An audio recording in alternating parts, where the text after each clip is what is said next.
everybody, and welcome to Truth Teller Tales. I am Ellen, and I am dedicated to interviewing those truth warriors during this most incredible time in our history. Today, I have somebody so special.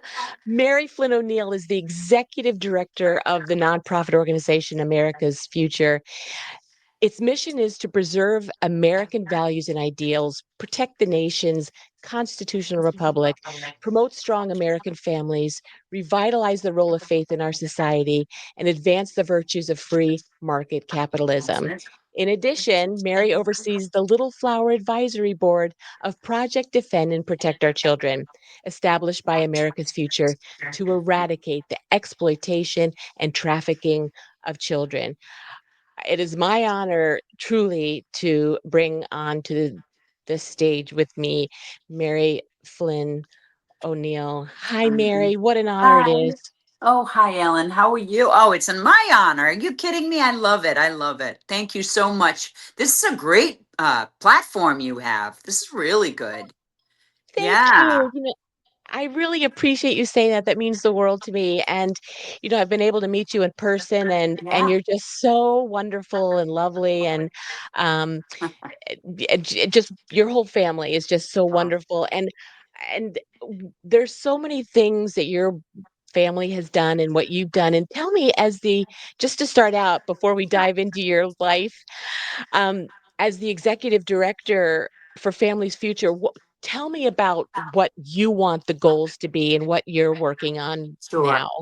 Well, the America's Future is in 2026. It's going to be 80 years old. I have to say that to people because people like go, "Wow, wow." Well, Yeah. 80 years ago in 1946, there were people that were trying to, warn the American people about, the threats of our beautiful nation against our beautiful nation. One being, of course, communism at that time, really, and then, of course, the many threats that we face today. Where there's many threats within every system. We have people that are are anti-American, right? Right. So it was really an honor for me to accept this executive director position from my brother, who asked me to kind of take this in. And it was dormant for 20 years. Phyllis Schlafly had it, and she was trying to save it. Actually, just save it because she knew how historical it was. There's so much Hmm. history in this organization, being the first nonprofit, and she and good enough for her, being the warrior she was, the Hmm. conservative voice and pro-life woman that she was, trying to save babies. And of course my own mother it was a pro-life giant herself. And so it just seemed, really, when I started looking at it, it just seemed natural for me to get into this position after all the things that I've been through. I mean, I'm close to 45 years in the business, you know, in the business, industry, nonprofit being many of my experience. But I do and do still own businesses, for-profit businesses too, and have managed them too.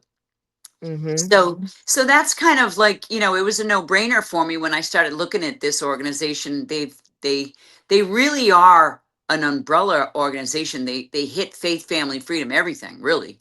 And Hmm. so the best thing that I could do when I started looking into where I was going to go first, it was the judicial system, because of all the weaponizing and the breakdown of our constitutional rights. They really were trying to, and still are trying to, take those rights away from Americans, real Americans, really. So that's where I began our fight. And our fight was, to build a team, a legal team that was going to go after all these very unconstitutional um, lawsuits that were breaking down the First Amendment, the Second Amendment, and many other amendments. We would just go after one kind of case, or one kind of, not just like one, like abortion or parent rights. We go after big cases. And you can go on americasfuture.net and see in the law and policy. I mean, we've probably filed close to 250. we really have a lot of cases in the Supreme Court right now, and we are fighting hard for faith, family, and freedom. And I think the latest one we just won was the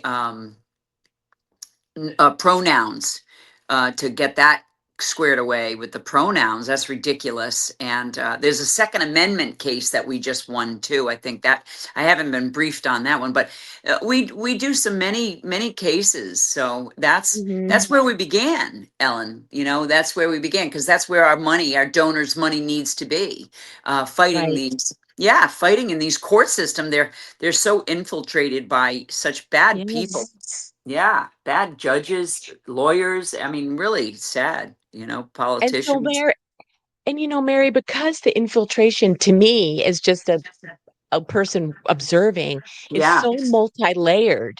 yes, it And is. so how do you how do you begin to collapse, pull that string Yeah, or where do you know even to start that yeah. process? Well, my strategy is to hit the enemy at every angle. Okay. If that makes sense to anybody. I mean, I growing up in a military family, I have that sense of kind of, and of course, being born between these generals, I do have that sense of how their careers were. It's just been a part of our lives, is the terminology, the strategy, the whole idea of protecting our country and being Yes. patriots. And I mean, I think that the best kind of strategy is to build teams, build people Mhm, that are willing to lose something, maybe their mhm, freedom, maybe, and many have around me have lost their freedoms, and they feel that kind of sense of sacrifice and that kind of sense of suffering, and that really makes people hardy. Okay, really, mhm. and then it makes them fearless, right? Yes, To continue this fight, because we need people that are just really willing to stand up and protect the vulnerable, the most vulnerable, and right. that is the youth, the children, as that is the elderly, and that is the people that are, I want to say, uh, disabled, or people that are, that can't fight for themselves, right? Right. Because of a physical or emotional or something kind of a disability of some kind. So those are the most vulnerable people. Also, you know, so that's been my strategies, to hit everything. So we hit legal, Mhm, we hit the education, we hit all round. We produce product, media products. We produce really our newsletters, our weekly newsletters are powerful. Okay. mhm, I mean, the stuff, the information, the Federalist Papers, you can read mhm, those. We have libraries filled with information that is so important for Americans to read and learn your mhm, rights, and what the founding fathers did to this country. And they did it perfectly. And by the way, it was under the direction of our Lord and Savior. So it's been anointed. This country has yes, been anointed, and this anointment is to spread that freedom to the world, not be in wars, not, you know, steal money, lie, steal, cheat, others. This is our integrity. This is American exceptionalism, and it's mhm, exactly what the Lord wants us to spread to the world. So, we have a lot of black marks on our face. We really do. mhm, We haven't been doing our stewardship, our correct Lord's mhm. stewardship, really. I mean, I feel that way. Yeah, I do feel like, and General Flynn has said this many times. I mean, it's going to take local action, obviously, because there's Yes. more of us than there are of them. Oh There's more yeah. good people, Yeah. and it's just getting people engaged and That's getting them right. to read those documents that you're talking about. Um, Going to Yeah. americasfuture.net and being a part of Yeah. it and seeing what's happening Yeah. and getting engaged. Yeah. and understanding. I Yeah. mean, that's part of the battle is getting Yeah. people aware and understanding what's That's happening. right. That's right. That's right. And we also have these, this project, you mentioned this project, Defend and Protect Our Children. Now, that's a massive project. That is a project that has already taken us into very dark places into this country. Detroit, Chicago. We've been to Akron, Ohio, like Spokane, Washington. These are tough Wow. places. These are places where we go in and we train and we teach and we give real guidance to people, yeah, Hmm. on how to protect their children and what they grooming bills. I mean, I have teams of legislating. We passed a grooming bill through Florida, through many states. I mean, there's the networks that I've built of really good Americans. And Mike and I, my brother and I, try to encourage people to get into this fight and get in it Hmm. any way you can. I know people have heard General Flynn say that, and it's really important because there's so many things that people can do. You don't have to just all be, a podcaster. You know what I mean? Right. There's other Agree. things that you can do. I mean, you can go to your city clerk and go find out, what Mhm. those poll records look like. What, who's who, and what kind of NGOs we getting funded, what kind of money, federal money's coming down into the Mhm. local, right from the state into the local communities, and those monies, and make sure they're being used for the proper ways they're supposed to be. Or maybe you don't want those monies in there. Maybe the Mhm. community doesn't want those monies in there. An example is, this transgender, these kind of, when they dress up and they kind of go into the Yep. community, and these kinds of things. Little kids shouldn't be around that stuff. We don't we No. don't need to do this Absolutely. to kids. They don't need to Right. be exposed to sexualization. They don't need it. Yes. They're just little Right. kids in their little minds, and we don't need to just corrupt them. It's not Right. right. It's not right. Too much No, it's violence. not. Too much And violence, you know, Ellen. and before we get to your whole family, because obviously you're the way you were brought up, and we'll find out and how you all could be such warriors and see all of this. But also, I think over the last several years, I don't know, 2020 starting there, I don't know, people have started to see the trafficking and actually Yeah, understand that it's a thing because it's been so yeah, hidden or a and so I think that gurgling up of having the average person even see that it's a thing yeah. has to be the start of action. Do you Right. agree? Oh yeah. Well, so, it's been pushed under the rug so long. Going back Yeah. to, by the way, of course, the Catholic Church, I know well because I worked in it, but also in other scandals as well, in other religious, denominations, even the Jewish community, even the Christian, all Christian denominations. Everybody's had this kind of scandal, where, a child was hurt or Yep. molested or whatever the scandal, in as far Mhm. as children or assaulted or at or some point. But also, um this has also been like the Boy Scouts, okay, the Olympics with the little girls on the gymnast team. So, and even Penn State, so certain people have, through our, history here, have done things to hurt children. And Mhm. we've kind of brushed these, they've gotten away with it. Really, they've gotten away with it. Yes. Yeah. I mean, Yes. maybe somebody spends a little time in jail, but really, come Right. on, A or a team gets a fine, or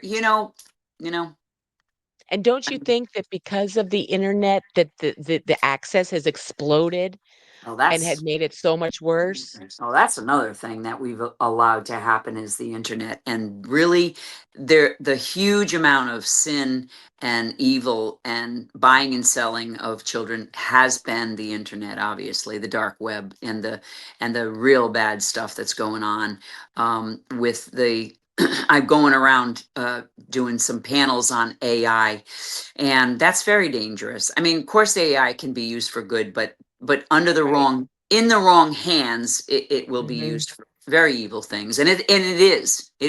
Yeah. So Yes.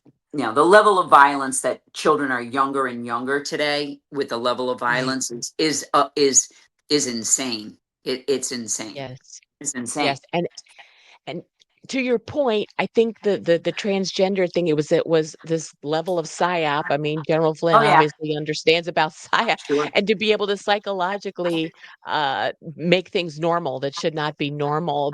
But Yeah, I'm hoping through this awakening that yeah, we'll be able to stop this yeah, as general yeah. citizens of the United States. Do you think? Yeah. Yeah, well, we have to continue. We can't stop. We cannot stop Right. this fight. You cannot give up. It's an Yep. endurance, competition, really. You have to be that kind of an athlete. I talk about this a lot. That's one of the things that Flynn's are. We are really endurance athletes. That's why we can sustain a lot of hits and continue on our fight. It really is. I don't know why, but we all really are, just built as as endurance athletes. I mean, we swimmers, we're just, we're team players. The sports is just something that we've just been doing, more endurance kind of, and Right. that it trains you. I mean, training is important. People need to understand, your body, mind, and soul needs to be healthy. You can't Yes. fight this unless you're healthy. You really, Right.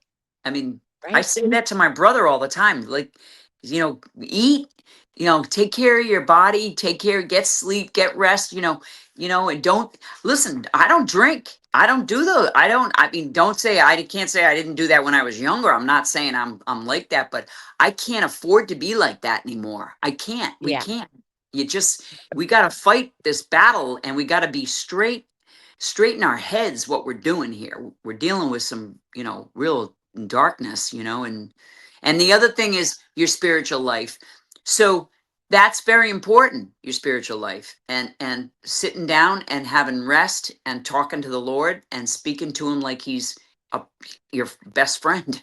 Mhm. He's your best friend, and talking to him, like you need to solve a problem, and you talk to him about it like you would your own mother and father. So, you know, Couldn't could not agree with you more, and I think that's part of this whole journey that we're in, this spiritual journey, yeah, that we're in, what yes, I it wanna is. talk about, Sure. um, too as well, but because everybody's story really their story and everything that they've gone through gets them to where they are now and is what's made me me and you, and so Yeah, I that's would right. I would love to hear your journey starting out and, when you were born and your family, and Yeah, just take us back to that. sure.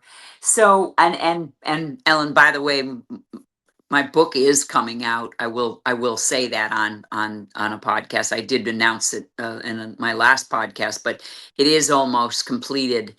There's a few things going on, but that Born Between General Books book has to come out. It's a book about, you know it'll open up a lot of eyes. It will tell a story through my eyes, but um, growing up with these young guys, these as young Yeah. kids, and growing up like between them, and where I was and where I fell, and some of the things that I remember that happened in our lives that I believe was, just we had a sister, for example. I was a little girl about 8 9 years old, and we had our oldest sister who was in a very bad car accident, Mm. and a fire engine. She was leaving school in college, nursing school, in her with her boyfriend in the car, and they were driving to get out of school early, and a fire engine came through her her green light.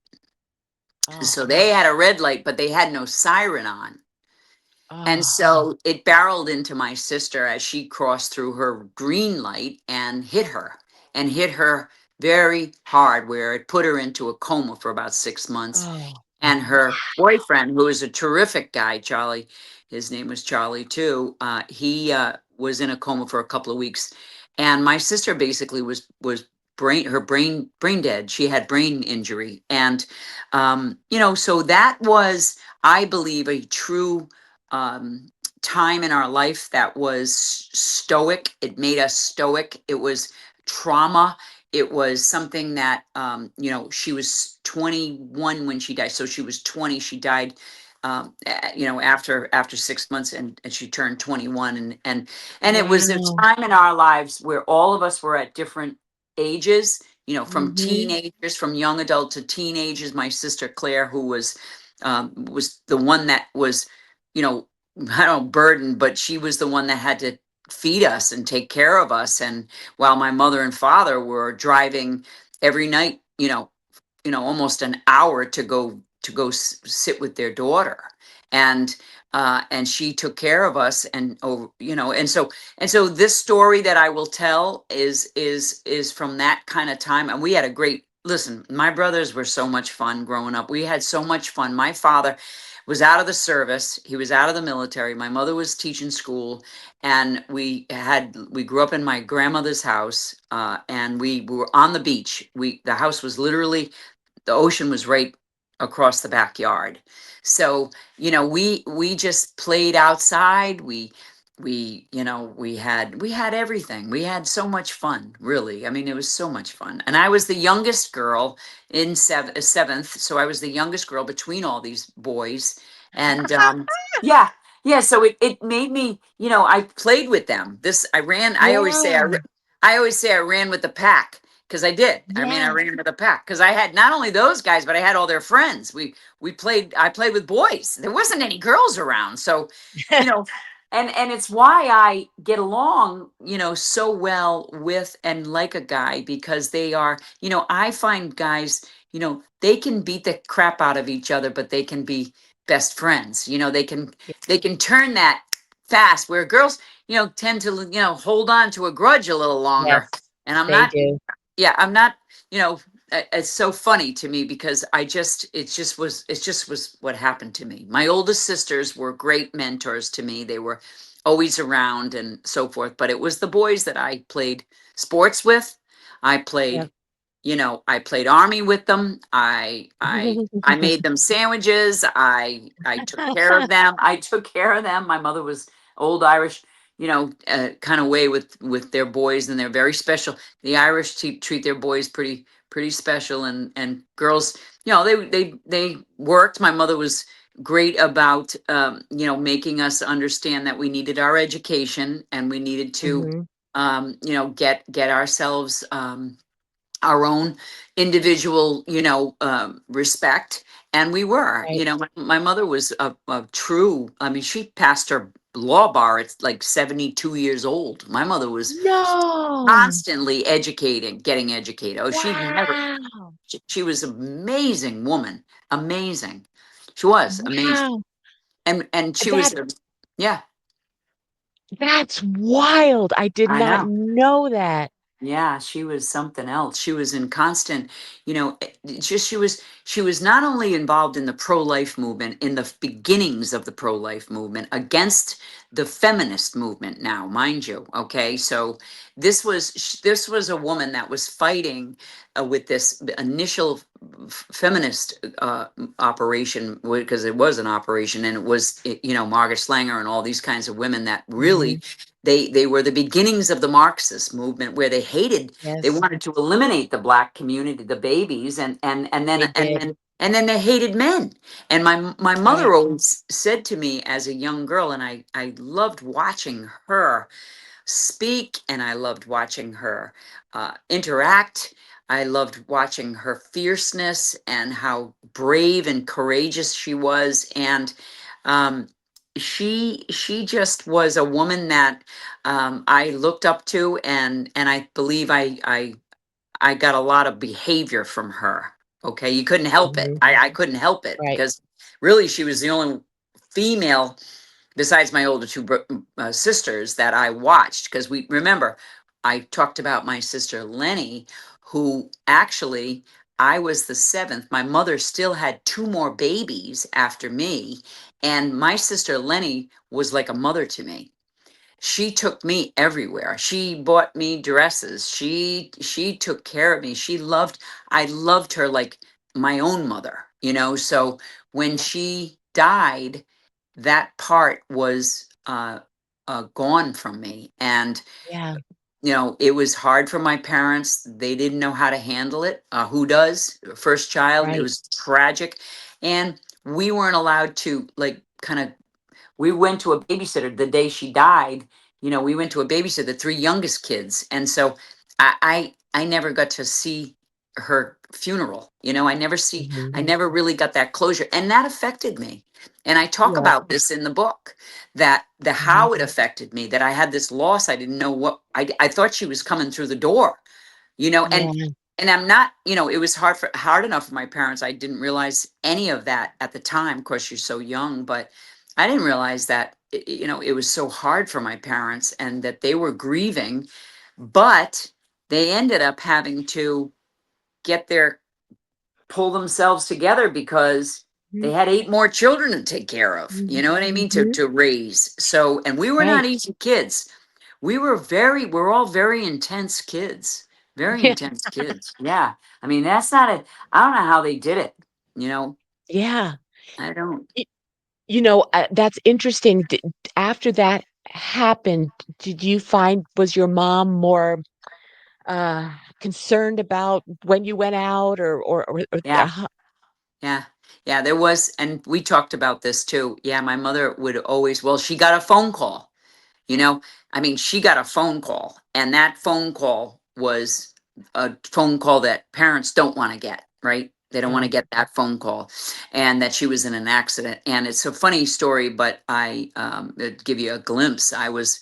There was a big Salve University around. We grew up around a lot of university kids, and a couple of the nursing students were renting the duplex next door. And so I remember they were great to me because I was this little girl, and they would like have me over for dinner, and they would do my hair, and they were just really nice girls. A couple of them probably dated my brothers, my older brothers, but I don't know.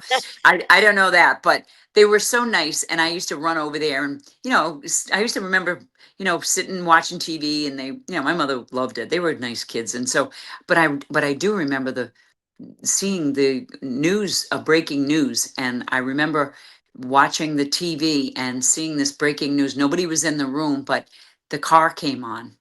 Her car came on the TV, and that was the report. And I remember seeing her car all smashed up, getting up and running out the door and running to into the house, and there was a chaos. There was a phone call already made. They had already had contacted my parents that my sister was in. They had identified her, and I remember that. And from that point on, it was very, very surreal in our family because everybody was in this state of mind where Lenny could die. She was in a severe Mhm. car. So my parents, yeah, I mean, my parents, I can't imagine, Mm-mm. especially my brothers and my sisters, being out and teenagers. Yeah, my mother Mhm. talked about that phone call, like always getting that feeling. And that's why I think my mother amped up the prayers and the rosaries at that point. I'll tell you, my mother became a prayer warrior. She turned to the Lord, though. I got to say, my mother's faith, you could see it. Now, my father had a little difficulty with it because men can have a problem, Yes. and she Yes. she was the oldest. She had a lot of responsibility to take care of Mhm.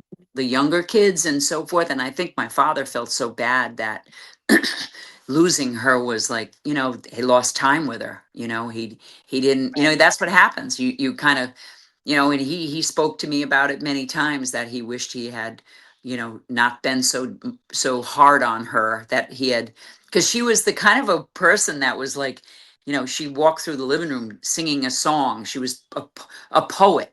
You know what I mean? She was very creative. She was very loving and kind of free spirited at that Mhm. age. I mean, she would probably be Mhm. close to 80 now. Okay, 80. Wow. Yeah, Yeah. if she survived. We would. That's so interesting, Mary, that was having that tragedy, in your family, but all of the children Yeah, actually became greater warriors. Oh yeah. eh, dove into things Yeah. even more, and Yeah. that's what's as opposed to regressing, Yeah. you No, know? I really believe, as I observe, and I have, prayed about this, and I have seen this. I believe that it was a very difficult time, but I believe that it was a turning point in our family Yes. where our parents went harder, where they had to, never let it happen again, or try not to, whatever, whatever parents feel. I mean, I don't know, I don't know about that, Mhm. because that's something I've never experienced. You losing a child is, and a young teenager, like a car accident, is like, whoa. It Yep. is. I mean, every single one of us were different ages too. Like, my brother Mhm. Billy, he was close to her. He was second, and they were close. And my sister Claire, they were close to my sister Lenny, because they were the three oldest kids. And then my, of course, the three middle kids, they were too, but they were like, young. They were like 16. Like, if you think Mhm. about, a death, and how everybody grieves at different ages and their stages. Exactly. You know what I mean? So Right.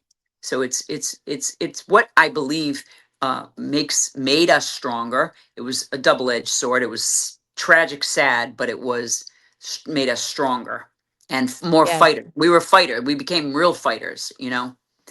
for Yeah, that. without a doubt. Yeah.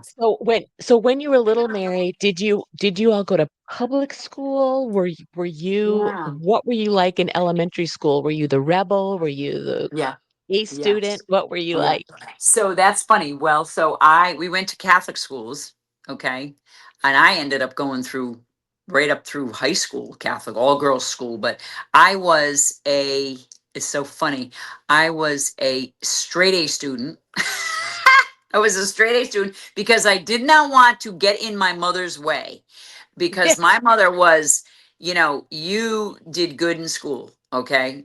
I know I watched too, but she had enough to deal with the boys, because the boys always needed more help than I did. I never wanted her to sit down with me and have her help me with my Oh, homework, because I watched those boys she'd sit down with them and have to do their homework with them. And because she was a school teacher too. But I stayed out of her way. I just didn't want to get in her way. I found that, what I wanted to do for her was just stay out of her way and do my work, and get my work done. But on the other hand, in the school, I was a kid I was a tomboy. I could play sports like any guy. I could play football, baseball, basketball. In fact, that right before I was trying to make the little league, because I was a good baseball player. My father taught me how to play baseball. He taught me how to golf. He taught me how to throw a football. He taught me just like the boys. I mean, when they were there, I was there, and he was mhm. always encouraging me to play sports with boys. And I missed little league, allowed girls to play baseball, and I just turned, uh, you know, I turned older, so I never made it. But that year they let girls play, and I couldn't play because I was too old. I was 12. Ah, I was too dang. old. Yeah, so that was funny. But I think my brother Charlie was kind of glad, because Rob, he didn't want me to play at Little League. I guarantee that he didn't want to. I sensed that he was happy that I wasn't on, playing baseball against him. So it's funny. yeah. So after Catholic, so you went Yeah. and high school, and did you Yeah. still play sports in high school I or did. So I played sports. I played baseball, softball. I was a softball player. It's fast pitch and soft pitch, arc, slow pitch. And I threw the javelin, the spike, the javelin? the javelin. Oh, I threw wow. that. Yep. And that's the sports I played in school. I was a swimmer, but I surfed, and I mean, so I was very active. But in school, there wasn't, in the Catholic school, they didn't have like really a lot of money for big sports. So even like Mhm. so I went to Our Lady of Fatima, which was a all girls Catholic high school, and there wasn't a lot of money for it. So and I had to travel. So I didn't play sports in my freshman and sophomore year. I actually worked because I wanted to work. That was what I wanted to do. And Really? yeah, I worked. I was one that, well, all my friends had cars. Oh, We couldn't afford any of that. So my best shot was to get a job and try to yep. save for a car. And my goal was to get a car so I could go to college, go to URI, which is where I did end up going to University of Rhode Island. But I was also, and I will say, I was also one that I didn't. Boys loved me, but I wasn't girly girly. I also was a person who stuck up for the underdog. And my brother tells a funny story about a kid that was bullying him. My youngest brother, Joe, tells a story that he was being bullied, and he came and told me about it. And I went into the bathroom. He tells this story. It's very funny. And I locked the door behind him, and I took care of that kid and told him. I guess I scared the heck out of him because he never bothered my brother again. And that was my little brother. So I was a tough kid. I was not a. I could fight. I mean, I learned Yeah. how to fight. I learned how to scrap. I call it, scrapping. I mean, Well, I was never like I knew what was right from wrong. That I knew mhm. all the time. So, and even in Well, teachers, I'd tell a teacher, I didn't have any problems telling a teacher. I wasn't mouthy or anything, but I remember a gym teacher one time, he was cheating. And I I remember, and he had favorites, and I remember telling him. And he was good about it once. I mean, that's the thing. Tell the truth. right. See Exactly. where you land. See where you It land with it. Yeah, and it's just so amazing that you're obviously your strength and your scrapping, all that stuff had to do with obviously being wedged in a f with siblings Oh of yeah. guys all around you, Oh you yeah. know? Yeah, and I got to tell you, they all were so good to me, especially my brother Michael. He was older, being the older one. He was always protecting me. He was always giving me good advice. I remember when I went into URI, I was a freshman. He was a senior, because that's the age difference between General Michael and Charlie. General Charlie Mhm. he was just a year behind me in school. Okay. And so Mike, I remember him telling me, to watch out for the quad where everybody went and partied and all that kind of stuff. And he would tell me to stay away from this place and that place. And, he and when I got a license, I remember he told me to be careful driving and stay on the offense and all this kind of good advice that he would tell me. So he Yeah, was that's he was per good. but that's perfect if he could tell you. He was the senior and you were the freshman coming in. Yeah, My that's goodness. right. Yeah, and he did. He took care of me. I mean, I wanted to date a couple of his friends, but I knew that wasn't going to happen. I mean, that's the other thing. As I got older, these guys were so good looking that you had to be, you know, I had to be careful. I couldn't, they were like they weren't going to have it. It wasn't Yeah. easy for me to Oh, go and like go flirt with somebody and date one of them. So, yeah. and Yeah. they were afraid, to date me. I'm sure they were. I'm sure they were too. So so you got through college Yeah. and you had your college experience. Then what did you Yeah. feel like you were So gonna my be s- doing? yeah, my so my I was heading in business because I had already been involved in business. My mother kind of drove me to that. She knew I wasn't going to be a nurse or a doctor, and she knew that wasn't going to happen. So really, she guided me into the business world, and I ended up getting accepted into the business school in URI, which was a big deal because you had to take a special test to get into that business school. It's a very good school, and I did get in. And so I was in business school at URI, and I studying everything. I was driven more towards accounting and that kind of finance. So that was a direction that I went, and I loved business. And what really happened was I had a boyfriend that I had been going out with for a couple of years. I was very in love with him, my first love, and we broke up. and I ended up dating a man that I grew up with, and I got pregnant. I got Oh. pregnant in my sophomore year at university, and he was a nice man, great man, and nice man. But he was in the Marines. He was in the Marines, Mm, and I got pregnant, and I literally was not going to tell him.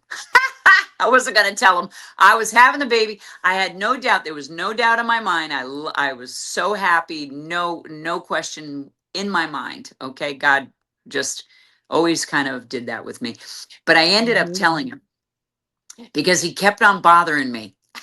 He kept on telling me, let's get together, come back out. And I said, I'm pregnant.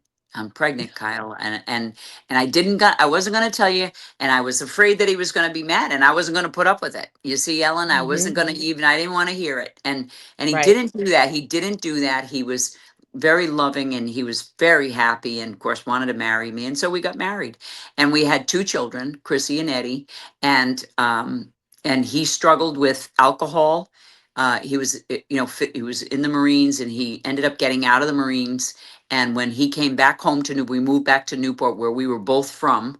He had he began to drink, and Mm, he began to, and those are the '80s, right? Those are the '80s, mm, and that was a tough time. There was a lot of cocaine around and all that kind of stuff. So he mhm. got involved with some bad stuff and got sick. 36, he was diagnosed with sarcoma of the connective tissue. He died at Wow. 40. I had Chrissy and What? Eddie. Yeah, he died. He died of cancer. The cancer got him, and I couldn't get him to stop drinking. It was the last 5 years of our marriage was very difficult. It was not good, and it was, and Yeah. I had filed for divorce about 5 times, literally, like every year I was filing. I just couldn't. He couldn't kick the drinking. But now that I know what happened to him, I realize Mhm, now, and I talk about this with my kids. He was in a lot of pain. He was mm, sick very that young. I believe that he was, and he was strong too. I mean, he ran Marine Corps marathons all the time. I mean, he ran marathons all the time. He was physically strong, but when he got out of the service, he just started really drinking and taking Advil. He was always taking Advil, and I believe that that's what was going on with him. It masks pain. Those it things, does. they mask pain, and I believe that his pain was real physical. So that's what happened. I mean, literally, tumors blew up in his lower intestines around 36 years old, and it spread sarcoma of the through the bloodstream. He didn't have any tumors from here up, but he had them like they were aliens, Ellen. They looked like aliens. They were so big, these tumors, and basically Wow. he lived for 4 years. So the kids were about 14, 15, and 7. Chrissy was turning 17. And it was another part of our lives that was a tough time, that I lived through. And um I went through a hard time with him. He cheated on me. He was a bugger drinking. He was a tough drinker. And the kids, saw things, arguments and so forth, Mhm. and then that's what happened, and then he died. So, and he turned those kids against me. He did turn them, for a little while against me, but those are all the dynamics that happen in all that. I mean, that's why I know. Yeah. That's why I know about all this. I mean, I've been Right. through a lot of stuff, Yeah. that's all while my brothers were fighting wars, and away in conflicts, and I didn't have them to kind of, they didn't know what happened to me. They were living their own tough lives too. I mean, Right. military life is not easy. It's not an easy thing. No. They're away from their kids. Their wives are raising children, or husbands too. But my brothers, their wives, raised their kids, and they were gone a lot. And I Mhm, watched their careers.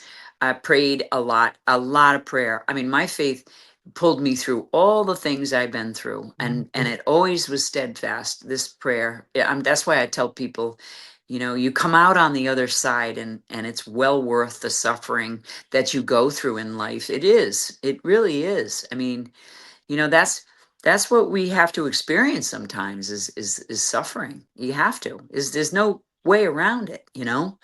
It's not, this is not Agreed. heaven. We're not in heaven. We're not here, there yet, No, exactly. but, So you know, Mary, so at 40, so then when he yeah, passes, there must have been a yeah. whole other You sh- chapter Yeah, there is. for There's another you chapter, right? Yeah, there is. that I that finally, well, I was working on my own degree. I did follow through back in school till I finished, and then Kyle dies, and I had about 5 years later, I had met a man. So I'm married now. The kids were little. They had they had a stepfather and all that. You know what I mean? And he's an amazing man, really amazing guy. Thank God, God gave me a very good man. And the kids and I are now. My son is 40 and my daughter's 43, and and I have uh, grandchildren. I have a stepdaughter. I did marry, and uh, and I finished my. I got an environmental science degree, a bachelor's degree, and an accounting. I had an accounting associate. I had already had all that behind me, but I finished with an environmental science, and then I went and got an MBA. So I did.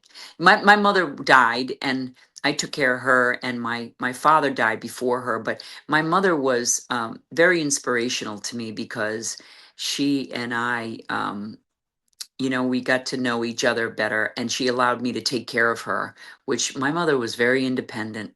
And uh and i and I had a lot of work. I mean, I worked in nonprofit. I worked in Mhm. my work experience. I worked for the United Way. I had my own business. I was a fitness instructor for 25 years of fitness. I had my own studio. I had, other businesses. I had my new husband had a fence company, which I helped. I worked for my brother, who was a CPA. I have so much experience in business Yeah. and Yes. nonprofit. And my biggest thing I found, though, that the Lord showed me, my last bout was with the Catholic Church. I went into the Catholic Church because somebody was stealing money. So I have all this experience, but the Lord always took me to the long-term projects work I had was, oh, I always had money. I always found money corruption. He would always lead me into corruption where something was going on. And the last one was this Catholic Church corruption and the money with the Catholic charities and how this whole operation worked. And that is really amazing because I was not sure what God was doing with me with this Mhm. Catholic stuff, because I'm a Catholic and I love the Catholic faith, but I don't love the institution. you know we Mhm. got to remember that our faith is so special, but it's Yes. these broken systems that are, Mhm. that's what it is. I mean, every system is broken. It They've is. they've infiltrated everything, every system, and that's what we're fighting. These principalities, these these real corrupt systems that we have to step out of. And Yeah. so it's interesting. My whole career, while I was going through all these personal things, I also was working in my career, and I Yeah. gained all this knowledge and wisdom about all these kinds of things. So it really Yes. is where I'm brought to right now, and I'm built to fight this battle, and where my brothers Yeah. are built as warriors and fighting Right. in wars. I really am built to build. I'm really built very well. Yeah. Tough. And a woman, a woman has a little bit of up a game up, because you know what it is to have a child. You know what I mean? you Right. you you have these maternal, kind of instincts that you must listen to. Mhm. I made many mistakes in business, in my personal life and so forth. And I wasn't the greatest parent when I was younger. I didn't want to stay home and Mhm. make a house. I didn't even want to Mhm. make dinner for my husband, because I made dinner for my brothers. You know what I mean? Like, Yeah. I wanted Yep. to study, and I wanted a career, and I wanted to find my way, but I wanted my babies. I would have had 10 million kids if I could have physically. I just couldn't. The babies, I ended up with C-sections. My babies were over 10 pounds. So I Wow. ended up, yeah, I ended up not doing well as a woman, having children. I didn't pop kids out, but I wanted tons of kids. But Yeah. A you know couple things. So a couple things. One thing is, it's so interesting that you have brothers that were fighting, yeah, physically fighting these real wars. But the fact that, you were brought in, it was a God thing, obviously. You lived yeah, your whole life, Catholic schools, and yeah, you were brought into the world of Catholic corruption, something yeah, that hit you probably closer to your heart than anything else could have, yeah, because that's what you knew your whole life. And that's right. that's amazing to me that that Yeah, happened in your path, and you said, "Why am I finding this out?" that's right. How interesting is that? It is interesting because I also learned a lot about spirituality, meaning I learned my faith became at a higher level of maturity, Yeah. to the point where forgiveness, if you can, you know forgive your enemies, forgive people Mhm, that hurt you, including my first husband, who hurt me very bad because of his mhm, drinking and mhm. his abuse.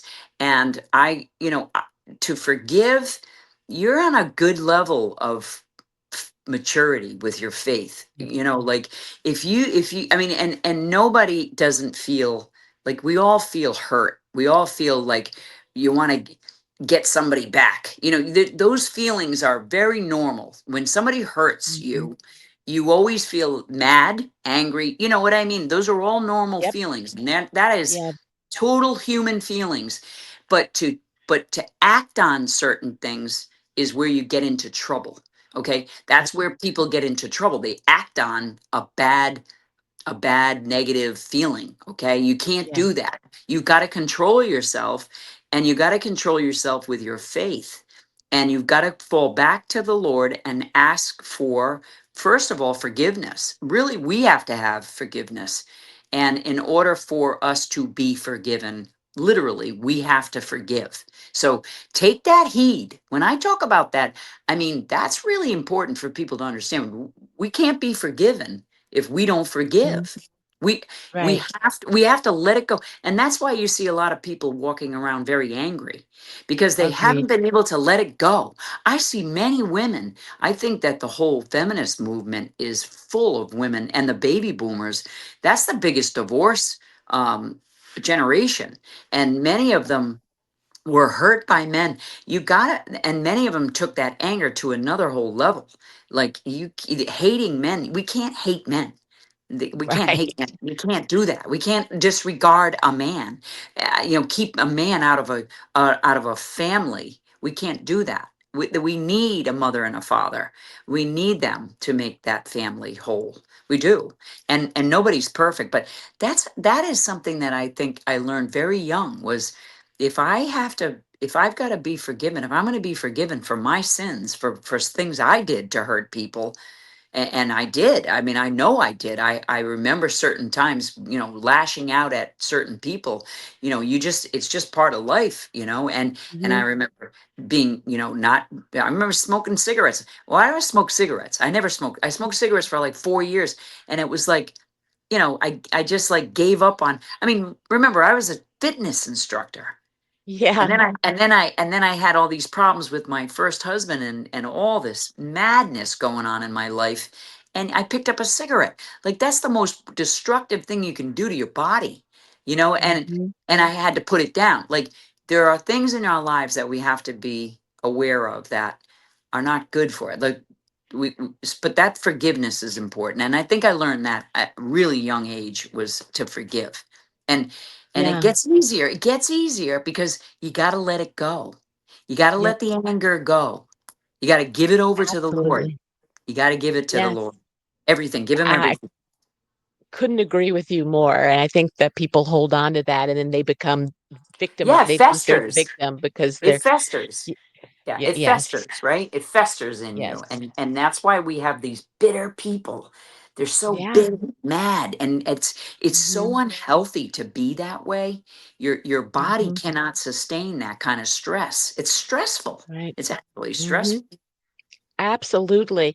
So, one of the things, it just touched me, you speaking about your mom and how, you watched her and her strength and then you wanted to do good for her and you got all your A's Yeah. at school, but that at the end she allowed you to take care of her.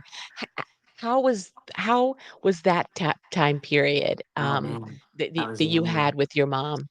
That was amazing. It was amazing. I can't. I mean, because I was always like looking for my mother's, real like for her to be proud of me. I was always because I really looked up to her. She knew it in the end because we were able to. She was so.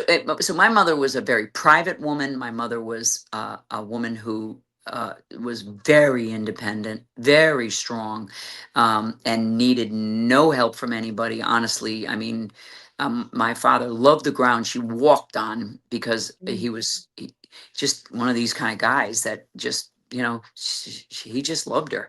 They loved each other. They had a love story, and so for her to allow me to, take care of her, and she had blood cancer, leukemia, Mm. and my sister Claire had been taking care of her, taking her to get her blood transfusions. But when it came down to hospice, she allowed me to be there and live with her until she died. And I experienced very divine, which is several times I have heard voices, direct voices at that time of death, at the time of Wow. hospice.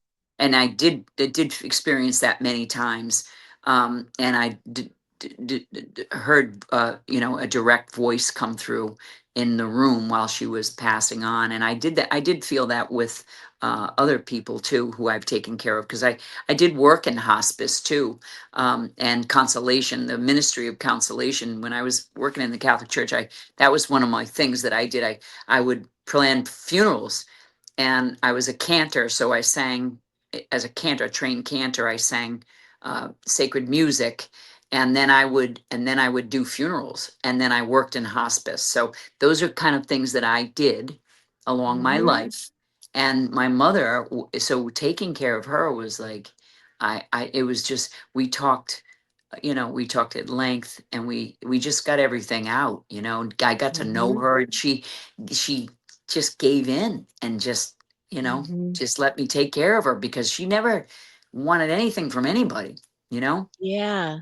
So what was that voice that you heard? What do So I you heard, I remember? heard, I heard several times. One particular time, I heard Mary's voice. I heard Mary, the mother, I believe it was either the Blessed Mother, but Mary called out to me. Mary said my name, Mary, Mary. You know, Mary. It was very clear. We were saying we were. She was very. The night before she died, we were. I said the rosary in front of her, and the experience that I had was overwhelming. Was overwhelming. I can't even tell you. Wow. And she went into a complete, lifted her arms. My mother lifted her arms up to the heavens, and she brought them back down, and then brought her hands back together, and she was laying there. It was just unbelievable. I mean, and that's like the third experience that I had. I had an experience with my husband, my first husband, with Kyle, at his death, and my father. And I had an experience with another friend who I helped pass on. She was passing on Mhm. too. Yeah, it's amazing. I mean, you're in the presence of the Lord when people are dying. At that Yeah. point, if people realize that's a very divine, holy time right then. Very, very, Yes. very holy. Yes. Your soul is being taken. I mean, my first husband, Kyle, he was in a state of agitation, and he got very dark. There was a time of very darkness, and he was heading, fighting. You could see the fight going on. There was a fight. So it's Wow. interesting. You Yeah. know, it is, Mary, because, after my dad passed away, I got this really strong urge to watch all these near-death experiences, which Uh completely huh. prepared me for my best friend's death, my mom. Yeah. And Yeah. so and I realized that there is such a Yeah. higher Oh good yeah. and greatness and journey Ah. that Amazing. all of us go on. Yeah. you know? And I Yes. and that's that faith, that we continue to talk about, and you've lived it your entire life, and you said Yeah. that you've grown to a higher level, I obviously, with have. all these experiences Yeah. of understanding and of this greater good. And you even said you have to talk to God like he's your Oh best yeah. friend, and and to have that personal Oh connection yeah. with I talk to him all the with time. God. I absolutely all day long. I talk to him Yeah. like he's right there, like it's my invisible friend, but he's my Yes. God. He's what it is. Is it is you I can't I can't get ahead of him. You can't get ahead of him. Flynn's tend to take things on, and we're gonna solve it and we're gonna do it and we're gonna, so one of the things that I've learned is that we can't take things into our own hands because we have to wait. We have to be patient. We have to I had a great pastor friend say to me, "What can I pray for you today, Mary? What can I pray?" And I Mhm. said, "Well, you know what? I always prayed this." And I said, "Pray for patience." And he started laughing and he said, "You prayed for patience?" I said, "Yeah." He says, "That's why he put more on your plate. Every time a person prays for patience, he's going to give you more." And I thought to myself, "Holy cow, I've been praying for patience for so long." And I just described to you all the things I've done in my life. It was piling on. I mean, he piled it on me. Okay? That's Yes. that's I'm a true example of that. I laughed I Oh. laughed so hard when Pastor Matt told me that. I said, "You got to be kidding me." He says, "Nope. You pay for patience. He's going to give you more." I started laughing. Well, I've had Well, more. to just because I want to be respectful of your time, but in this time with which we're living now, Yes. Mary, I feel, there's so much chaos burbling, and we're awakening. We see all the Yeah. things, the infiltration and the everything that you see, Yeah. other people are starting to see. But Yeah. don't you feel that this is such also a spiritual awakening of Yes. folks, Oh to yeah. understand this, as dark as it is, Yeah. this greater light of goodness Yes. that wins? Yes, and go forward because that late we win. We already win. We know we win. So just when things get tough and you start getting down because everybody gets down, and you like, is this? And it's exhausting. And the enemy wants us to Mhm. be exhausted. That's why I'm talking about Yep. endurance. He is. They have overwhelmed us with exhaustion, and that's what they want us to do. They want us to give up, and we can't give up. And so just bring that light and joy back into your heart, that feeling of love, and we are winning. We are winning. And just we're winning. We're gonna win. We don't It's just a matter of you know time. The Lord's timing is absolutely perfect. Don't rush it. Just just know that prayers are everything. And think of the good things that you have in your life, right? Think of all the Mhm. good things that you have in your life, and that should bring a lot of happiness to people. I mean, there are good things that good things always come out of bad things, right? Mhm. And in my life, all these tough times I've had, I'm here right now in my life. My children are with me. They haven't been with me in 7 years. My daughter has come out of hell on earth with her own experiences. My son too. Losing their father was enough, but they went through a hard time. And I God always, he always comes around. He always comes around. And we just have to have a lot of hope because, Mhm. that hope is real. It's real. It is It's it real. is And fight, real. let's fight together. Together we're stronger, we're powerful. The light of Christ is in us if you believe.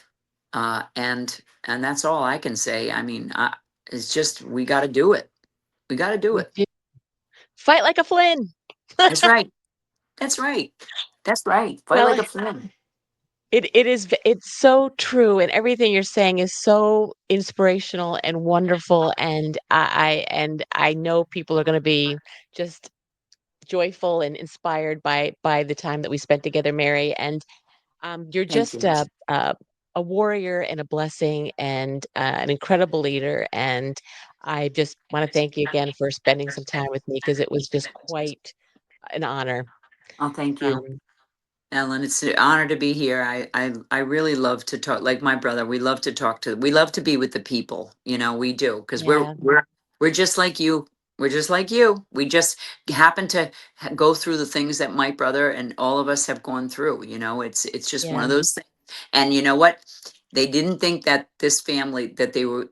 We're just not an ordinary family. We're just our character is not ordinary, right? right. It's sometimes you come across, people that are not going to back down. And Mhm. if we can inspire and motivate and tell people that we're going to stand with you, that's what's going to happen.